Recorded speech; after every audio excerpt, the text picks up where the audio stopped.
Big boss Malayalam season 4 ഈ ആഴ്ചത്തെ weekly task big boss കൊടുത്തിരിക്കുകയാണ്. ഇതിപ്പോൾ ഹോട്ട്സ്റ്റാർ ലൈവ് അപ്ഡേറ്റ് ആണ്.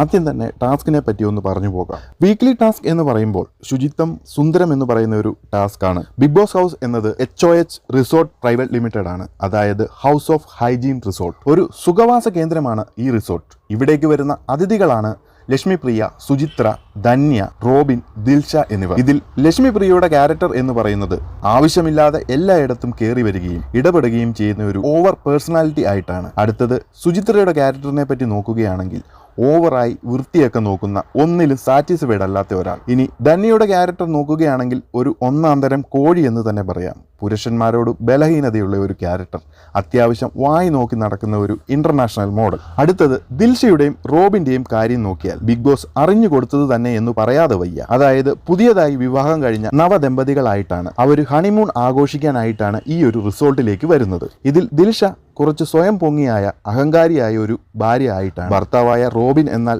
ഭാര്യയുടെ താളത്തിനൊത്തു തുള്ളുന്ന ഒരു പെൺകോന്തൻ ഭർത്താവായിട്ടും. നല്ല അടിപൊളി ടാസ്ക് എന്ന് തന്നെ പറയാം. കണ്ടസ്റ്റൻസിന് ശരിക്കും ആർമാന്തിക്കാൻ പറ്റിയ ഒരു ടാസ്ക്, പ്രത്യേകിച്ച് റിസോർട്ടിലേക്ക് അതിഥികളായി എത്തുന്ന 5 പേർക്ക്. ബാക്കിയുള്ള കണ്ടസ്റ്റൻസിനെ ഡേസിയാണ് തിരഞ്ഞെടുക്കുന്നത്. അതായത് ഈ ഒരു റിസോർട്ടിന്റെ ഉടമസ്ഥ അല്ലെങ്കിൽ നടത്തിപ്പുകാരി എന്നൊരു റോളാണ് ഡേസി. ഡേസി അപ്പോൾ റിസോർട്ടിൽ ഓരോ പൊസിഷനിലേക്കുള്ള ആൾക്കാരെ തിരഞ്ഞെടുക്കുന്നു. ഓരോരുത്തർക്കുമുള്ള ജോലികൾ നൽകിക്കൊണ്ടിരിക്കുകയാണ്. ബിഗ് ബോസ് കാണുന്ന പ്രേക്ഷകർക്ക് എല്ലാവർക്കും അറിയാം, ഇങ്ങനെ ഒരു ടാസ്ക് വരുമ്പോൾ അതിഥികളായി എത്തുന്നവർക്ക് റിസോർട്ടിൽ ഉള്ളവരെ കൊണ്ട് പണിയെടുപ്പിച്ച് കൊല്ലാക്കൊല ചെയ്യാം എന്നത്. ഇവിടെ ഇപ്പോൾ പേഴ്സണൽ റിവഞ്ചുമൊക്കെ പലരും തീർത്തെന്ന് വരാം. കാരണം അതിനൊക്കെ പറ്റിയ ഒരു ടാസ്ക് തന്നെയാണിത്.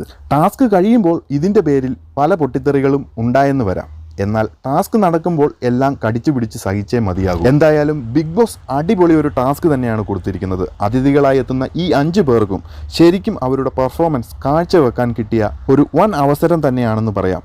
കാരണം ഈ ഒരു ടാസ്ക് നിയന്ത്രിക്കുന്നത് ഈ 5 പേരായിരിക്കും. അകത്തുള്ളവർക്ക് വലിയ റോൾ ഒന്നും തന്നെ ഇല്ല ഈ ഒരു ടാസ്കിൽ. അതുകൊണ്ട് തന്നെ ഈ 5 പേർ ഗംഭീരമായി പെർഫോം ചെയ്താൽ ടാസ്ക് തന്നെ വേറെ ലെവലിൽ എത്തുമെന്ന് നമ്മൾക്ക് പറയാം. അതിന് ബിഗ് ബോസ് തിരഞ്ഞെടുത്തവരും പൊളിയാണ്. ഓരോരുത്തർക്കും പറ്റിയ ക്യാരക്ടർ ബിഗ് ബോസ് അറിഞ്ഞു കൊടുത്തു എന്ന് തന്നെ പറയാം. ഇതിൽ റോബിനും ദിൽഷയ്ക്കുമാണ് ബിഗ് ബോസ് മനസ്സറിഞ്ഞ് ക്യാരക്ടർ കൊടുത്തിരിക്കുന്നത്. ഇനി റോബിന്റെയും ദിൽഷയുടെയും കയ്യിലാണ് കാര്യങ്ങൾ, അത് എത്രത്തോളം ഗംഭീരമാക്കാം എന്നത്. എനിക്കിപ്പോൾ ഓർമ്മ വരുന്നത് രോഗി ഇച്ഛിച്ചതും വൈദ്യൻ കൽപ്പിച്ചതും ഒന്ന് തന്നെ എന്ന പഴഞ്ചൊല്ലാണ്. പഴഞ്ചൊല്ലുകൾ വളച്ചൊടിച്ച് ഏറിൽ കയറ്റുന്ന ഒരു സീസൺ ആയതുകൊണ്ട് കൂടുതൽ പറയുന്നില്ല. ഇനി എന്തെന്ന് കാത്തിരുന്ന് കാണാം.